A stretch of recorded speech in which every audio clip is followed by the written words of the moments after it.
Are you proud to be Hispanic? Hispanics in Florida now have the first Hispanic car license plate in the United States. Be a proud Hispanic.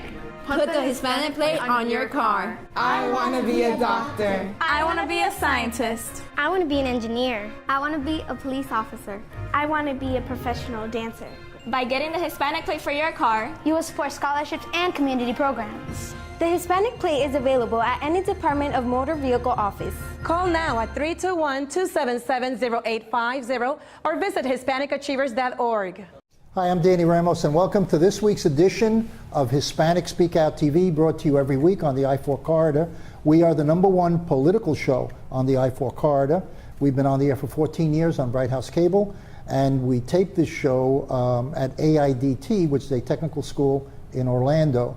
And it's taped and edited by students. And Bright House Cable has been sponsoring this show since we started at the very first show that we ever produced. Tonight we are here, and the topic will be human trafficking. And Thomas Lattis is here. He's the chairman of the Greater Orlando Human Trafficking Task Force. And also Camila Pichon, she's an attorney at the Legal Aid Society. And of course, my co-host is Jose Miranda, who has been with the show now for some time. Let's start off, Jose. You want to take the first question? Yeah, Thomas, welcome. Thank you. This is a very, to some people, new, and to some people, they're aware of it. Now, you say most of the trafficking comes from outside of the United States coming into the state of Florida, and the state of Florida is ranked #3 in the nation. The state of Florida is ranked #3 in the number of calls that are the national hotline set up in DC by the Polaris Project. Has a 24/7 hotline. So Florida is ranking #3 in the number of calls that are coming in to that hotline reporting suspicious, behaviors, right, possible trafficking. That's where we get that number from. Okay. What made you decide to champion this cause?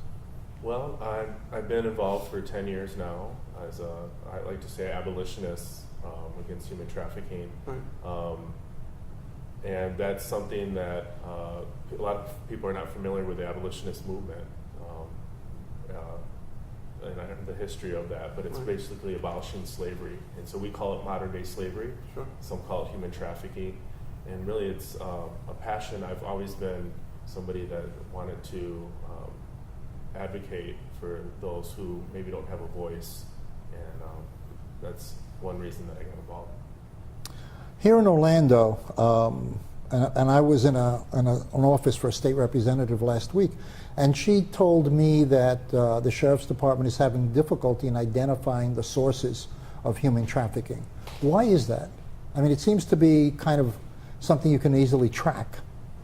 Well, I think it's such a diverse crime. For example, you have, maybe it's a local pimp that is now exploiting children or keeping someone by force, fraud, or coercion. But then you also have organized crime, which is more sophisticated, and so that is not easily seen or heard. And so that's why I think there's a difficulty also in resources. I know here in the Greater Orlando area, we have federal, state, and local law enforcement, but there's only so many agents assigned to human trafficking. Is there one focal point law enforcement organization in Orlando that's the lead, it's their responsibility, or is it kind of broken up between OPD and the sheriff's office and the different sheriff's office?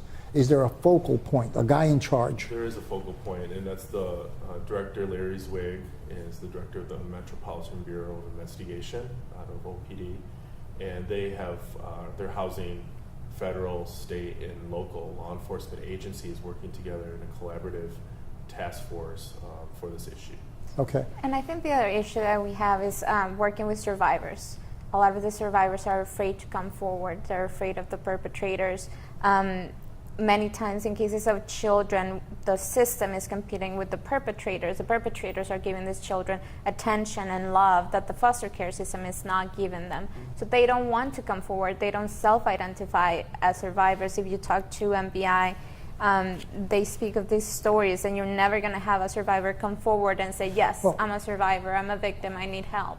How do you the word survivor seems to have two meanings here, because survivor to me means somebody who's been through it and who's out of it. And what you're indicating is that a survivor is still somebody that's in it. Right. For me, a survivor, and this is not a term of art, for me, a survivor is a person who's living through it and it's alive, because the chances of them Still passing, alive. yes, are so high that for me, if they are living through it and they're surviving, they are survivors, although they're not out of the life. And how do you feel law enforcement is actually doing? Are they gaining ground? Are they, and you know, I know it's a sensitively political question to ask. I realize that because of your position, okay? But are they gaining ground? Because I've been around Orlando now for a long time, and I know where this stuff is. You know what I mean? So how come I know where it is, and I know where it is every week, and law enforcement can go bam, you know, and put some pressure there? I think that for our model here, and having MBI, which you know is unique, it's a unique unit for a big city, that there's progress, and we have some incredible agents. I think it's really a matter of resources. I know, you know, there's. But isn't the federal government now? I watch CNN, I watch Fox, and I watch the major networks. All of a sudden, the human trafficking is all over the place. So, and I hear that they're putting major bucks behind. The federal government's putting major bucks behind it. Has that money trickling down to you guys? Not really, Danny, not yet. I mean, in comparison to the budget, let's say on the war on drugs or terrorism, it's a fraction. I mean, I would think that the war on drugs is directly related to the human trafficking issue as well. Is that true? Do you feel that? Well, actually, human trafficking is more profitable than the drugs. Yes, because there is this ongoing research. For drugs, you sell this commodity and then you're out of it. But don't they use people that are in this process as mules and slaves to sell drugs, and don't they put them on drugs in order to get them to respond and do the things they want to do? It's definitely associated. Yeah. It's definitely associated. Not necessarily. I mean, some people involved in drug trafficking do that voluntarily. But you mentioned organized crime, right? Well, organized crime, you know, is involved in anywhere where they can organize and be criminals and make money. So I would think that you'd have organized crime involved in both. That's why. So maybe the track goes the same place, you know, it leads to the same sources. And that's why Camila has stated that there's similarities, because the drug traffickers have figured out, again, that this is what they call a better business plan. You know, again, when you're getting drugs or even weapons and arms, you have to get more after the initial point of sale. Where with humans, you can continue to use them over and over again. Right. Camila, how does the legal aid fit into this whole process? Well, the Greater Orlando Human Trafficking Task Force was founded in April of last year. It was started with 17 nonprofit organizations that came together and realized that there was not a continuum of care for these people who were being rescued. So the Legal Aid Society is one of the founding members of the Greater Orlando Human Trafficking Task Force, along with 16 other organizations such as Florida Abolitionists, HOME, the Lifeboat Project, MBI, FBI. Do these people come to you after they're arrested, or they try to reach out to you during this course to be taken out of the situation they're in? We're working towards memorandums of understanding between the different organizations. As of right now, MBI, if they receive a call, they reach out to the task force for social services, for immigration services, for legal help. So most of the referrals are through law enforcement. Okay. Obviously, immigration and people that are here illegally are victimized under this situation. So when you talk about people that are here undocumented, people have a tendency to isolate the immigration issue from the human trafficking issue and separate it. What's your opinion? Well, actually, Danny, the number of cases, we were surprised to see this, and this is public information for those cases that are successfully prosecuted through the Department of Justice. The majority of victims in Florida were here legally. That in these cases, for example, the United States versus Maldonado, where 39 Filipinos came over legally through the H-2B visa and thought they had work, and this is happening all over Florida. And it's a bogus international job agency. A lot of corporate companies and small businesses in Florida don't know they're contracting with organized crime. And so that's something that the Greater Orlando Human Trafficking Task Force is working on. We have an advisory council, includes Mayor Teresa Jacobs, and we are discussing how we can make our businesses, at least here in Orange County, accountable to who they're subcontracting. Some of these organizations may be contracted the lowest bid, but there's a reason. They're bringing in workers legally through the system, but they're not being paid, they're being underpaid. We had one case where someone was receiving a paycheck in the negative because they began to charge them for room and board, transportation, food. I mean, But you're saying most of those people are legal?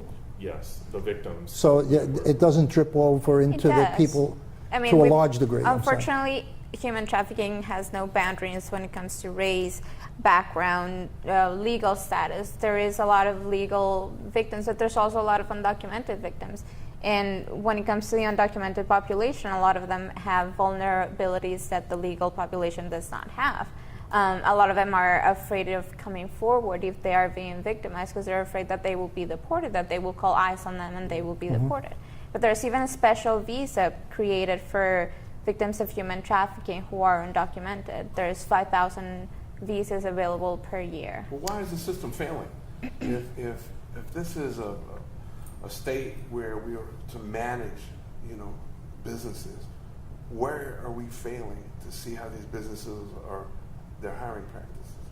I think that's one of our newest subcommittees is the Business Coalition, where we'll be asking the Hotel and Lodging Association, the chambers, other business coalitions to come on board. And this is, again, Mayor Jacobs is very passionate to see businesses made accountable, that we're not contracting with bogus groups. How do you determine that?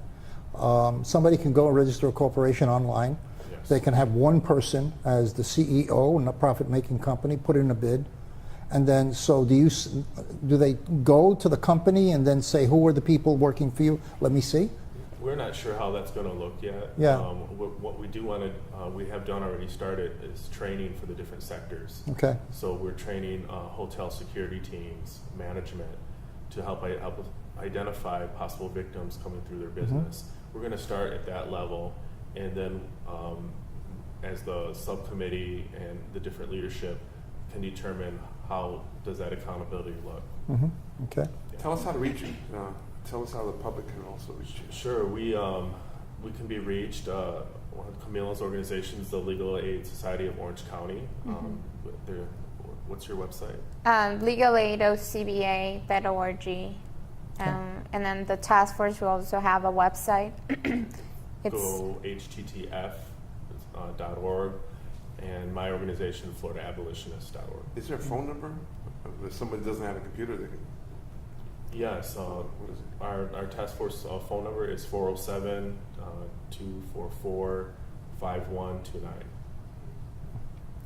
Why? We got 2 minutes left. What has made Orlando a major center, number 3 in the country?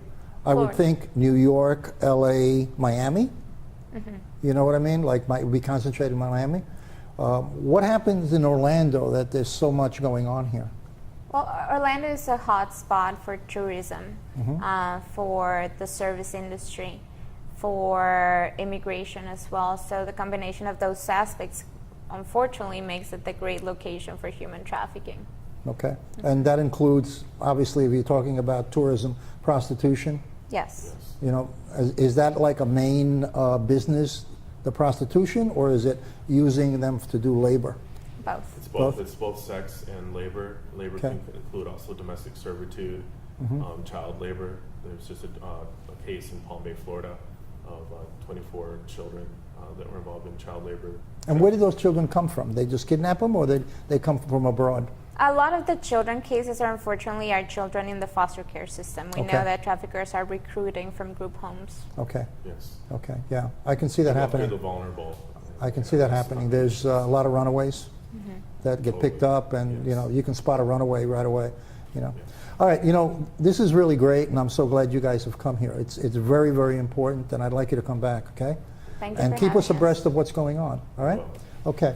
This is Danny Ramos on Hispanic Speak Out. Stay tuned.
Welcome back to Hispanic Speak Out. My name is Danny Ramos, and as you know, we're here on Bright House Cable for 14 years on Channel 49 every Tuesday night at 9:30.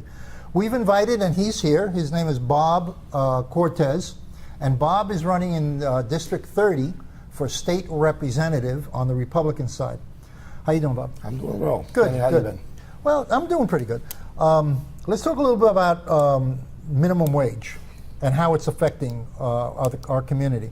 You're a candidate, that's a local issue, it's a national issue. It is. So how does the minimum wage, and I know you're a business owner, a small business owner. That's correct. How does minimum wage affect you as a business owner? Well, it's a good question, and it's very simple. It has a ripple effect, because usually minimum wage starts at your fast food industry, McDonald's, Burger King, and everything else. In a business like what I am in, I don't pay minimum wage. We attract drivers that have CDLs, so they pay them a little bit more. But the ripple effect is, as the minimum wage increases, cost of living and expenses increase, we're going to have to increase just to keep up with the market. Yeah. So you think the price, I heard that the price of milk is going up 50 cents? Absolutely. So you think pricing across the board is going to go up on all products with minimum wage going up? They have to, because it's just a ripple effect on everything goes. So in other words, one of two things is going to happen at McDonald's. Either people get fired and they automate. Correct. Okay. So what's going to happen is when somebody was going in there and doing whatever labor it was that can be automated, that's going to be automated. It's going to be automated. And that person will be let go. Correct. And it just goes back into the government interference into the business mind. You have corporations, Disney and everything else, most of them don't pay minimum wage. They attract the market by offering higher. When you start having say, no, you have to pay this, and they'll either ship them out to the country because they can find it cheaper, or they'll start automating. Well, it's gonna have an effect on a lot of nonprofits in Central Florida. That's correct. Because a lot of nonprofits in Central Florida, they get interns, they get students, they get people that they can, and they get those students to do the more menial tasks to learn how to climb up the ladder. So they give them the office environment. When that changes and that minimum wage goes up, you can't afford two, you can only afford one. You can't afford three, you can afford 1.5. Right. So those other two students are not going to get the job experience. They're not going to learn what it is to be in an office for the first time, and they're going to lose. They're just going to lose. That's correct. It's going to cost millions and millions of dollars and millions of jobs throughout the years that gets imposed. You have somebody like Walmart. Let's give Walmart an example. They don't offer usually full-time. They offer part-time. They're going to increase. They're not going to take the hit out of their own pocket. What they're going to do, they're going to increase the prices on the products. Right. They have to. Right. So it's going to be kind of like a pass-through, and then the part-timers are going to lose all hours. So what they have to do, they have to get another part-time job just to make up the difference. So not necessarily they're going to be making money. So as a Republican, your Republican position is the White House, keep your nose out of the private sector. Let the private sector find its own level. Right. What is the difference? We as businessmen try to create jobs here in the United States, or the alternative is the corporations start shipping jobs overseas, and that already happens. All the major corporations, I was a consultant to major corporations in New York. I was a consultant to a corporation that manufactured here in the United States. Over a 5-year period, they took 30,000 jobs overseas. They put half of them, or a big percentage of them, in China, and another half or big percentage in Mexico. That's right. So what they did was they said, okay, not only are we going to go to $1 an hour, $1.50 an hour from $14 an hour that they were paying people That's right. because it got to the point it was no good anymore. So they turned it around and they said, okay, now we can do manufacturing in China and we can serve that part of the world and don't have to do shipping. Right. So they're saving more money. They're saving more money. And that's the whole key on this is we've moved off from a manufacturing type of country to more research and development. Right. And we've lost all these manufacturing jobs. And we would like to bring them back in to the United States. But by raising the minimum wage, we're usually not going to get it because it's going to cost, the labor is going to be more costly when they can find them in Mexico, China, and now Thailand and all the, even are lowering it to get Well, we're feeding everybody else while right. we're diminishing. We're giving that money abroad. Right. And the pipeline is another example of that. I mean, the Saudis and all these people, and the Arabs are crazy, going crazy, trying to stop us from doing our own pipeline because that means that they're going to be cut off. They're going to be cut off, absolutely. Yeah. Let's talk a little bit about your campaign. You're running in the 30th. Who are you running against? I'm running against Karen Castro-Dental, who's currently a state representative for District 30. She was elected for the first time in 2002. Okay. 2012, I'm sorry. Okay. And what is your most important position, real quick? Most important is basically job creation, education. You know, our education, our future is through our students. Okay. And the new jobs and new entrepreneurs will be through our students. How do you feel on gun control? Gun control, I support that we should have the right to maintain and bear our arms. Absolutely. Yeah. Absolutely. Okay. And are you involved in educational aspects at all because you're on a local basis? Yeah, well, I'm part of the Hispanic Task Force of the Seminole County Schools, and as a matter of fact, we meet every month on dealing with issues. And how are the public schools dealing in the district? They're doing well. They're doing well. One of the things that we're talking about is the exodus from Puerto Rico. Are we, as in the school system throughout the whole corridor, prepared to handle a lot of Spanish-speaking students that are going to go now? Well, that's been an issue now in Central Florida, in some of the counties for a while. Correct. I mean, that's been a major issue for a while. Correct. You know, there's been major concern that they were cutting back in some of the programs, and it was affecting these kids' ability to graduate and do courses. Right. But with the exodus that's coming from Puerto Rico, it's estimated between 60 and 75,000 a year. A lot of them are Spanish speaking. They're going to have to be prepared to handle the ELL students. Yeah. Well, listen, we didn't have a lot of time, but I want you to come back so we can catch up. Will. Okay? And, you know, it should be on a regular basis so we keep abreast of the campaign that's going on. Absolutely. Don't go away. I want you to stay tuned because we're going to introduce you to Rebecca McLaughlin. Rebecca is the president of the Republican Club of UCF, which is in the student body of UCF. She is the political leader for the Republican Party. Stay tuned to see her. She's coming on right now. Are you proud to be Hispanic? Hispanics in Florida now have the first Hispanic car license plate in the United States. Be a proud Hispanic. Put the Hispanic plate on your car. I want to be a doctor. I want to be a scientist. I want to be an engineer. I want to be a police officer. I want to be a professional dancer. By getting the Hispanic plate for your car, you will support scholarships and community programs. The Hispanic plate is available at any Department of Motor Vehicle office. Call now at 321-277-0850 or visit HispanicAchievers.org. Hi, I'm Danny Ramos, and welcome back to Hispanic Speak Out. We've been on the air for 14 years, bringing you issues that are pertinent to the Hispanic community. And we are the #1 political show on the I-4 card, a surprise, surprise. And I have a big surprise for all my Democratic friends out there, especially my co-host, Jose Miranda, and of course, Sheila Asensio, who's affiliated with the Democratic Party. So finally, our show is getting a little bit of balance because I'm an independent, registered as an independent, although my co-host sees me as a Republican. But anybody who doesn't go along with what he says is automatically a Republican. This is Rebecca McLaughlin. Rebecca McLaughlin is a student at UCF, and she is president of the Republican Party Club at UCF. And she'll be coming onto the show on a regular basis to answer my friend Jose Miranda, okay, and keep abreast with all of his nonsense on the liberal extreme. So how do you feel about that? Welcome to Hispanic Speak Out. Hi, welcome. Thank you for having me. Yeah, you ready for all of this? I am. I'm Are you excited. going to get kicked out of school because of this? I mean, probably, but I'm ready for it. Is UCF all liberal? Are they mostly liberals? You know, there's a variety. It's obviously primarily liberal because that's where the youth But you're a generally business lives, student, right? I am. Okay. Are most of the business students Republican or Democrats? You know, it varies. There's a lot of fiscal conservatives in the business school, but what you'll find a lot on campus is people view like social issues and fiscal issues differently. So. Yeah. So how did you come about to determine at your young age that you are a Republican? How did that happen? It was just the way I was raised, really. My parents have always been really conservative, but they were never politically active. And just the older I got, the more I realized that I stood in the minority. And so the stronger voice I had to have, like, kind of survival. But where did that root come from? Did it come from watching television? Did it come from where was no, it was my parents primarily. Yeah. They're very, very conservative. You know, I was raised where you got to earn your keep, you got to work hard to get what you want, live within your means. So. Okay. All right. I'm going to put you on the hot seat. Go for it. Immigration. Absolutely. Tell me what you think about immigration and the law that's being proposed. You know that they have this law which is saying if you were brought here by your parents, they're trying to introduce that concept, you got to pay your fines.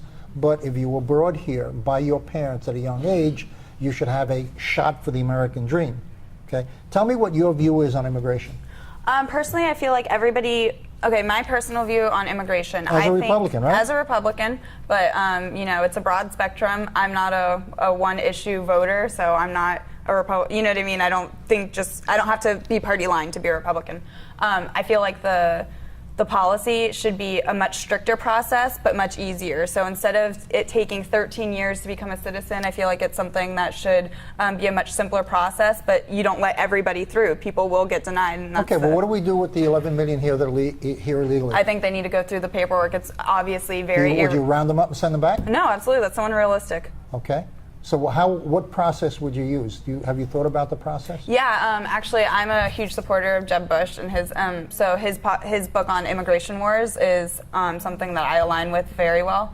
So that's what I'd recommend. So just go through the paperwork. You deal with the people who are here, but also set up a process that prevents. What about the border? Because as soon as you say amnesty, you're going to get 1 million people trying to cross the border. They've already started. What do you think we should do with the border? Yeah, no, you need to get that under control. So and how would you do that? You know, we have to build the fence. Yeah, the fence over there, and just have stricter security over. What about students? What do you mean, students? Students that are not undocumented students at UCF. Yeah, Do you want to? Because you're a student, you don't have to answer that. Yeah, no, I personally don't think that's acceptable at all. Like students that aren't citizens that are getting their tuition paid for by the government and whatnot. Like I don't even get money from the government. I only have my Bright Future scholarship, and I accept no loans or anything like that. And so, and I am a citizen, and it was like my born right being born here. So I don't agree with the fact that they do receive benefits that aren't theirs. They need to go through the paperwork just like everyone else that comes here. Okay, well, we're in line on that. I would give them the pathway, but I would have them take loans, like so many other people that take loans to go to school that are citizens, that they can take loans and then repay those loans back. That's right. All right, so we're going to be seeing you here all the time. So welcome. Thank you. Okay, this is Danny Ramos. We'll see you next week on Hispanic Speakout TV. Don't forget to tune in to the #1 political show in the I-4 corridor. Thank you.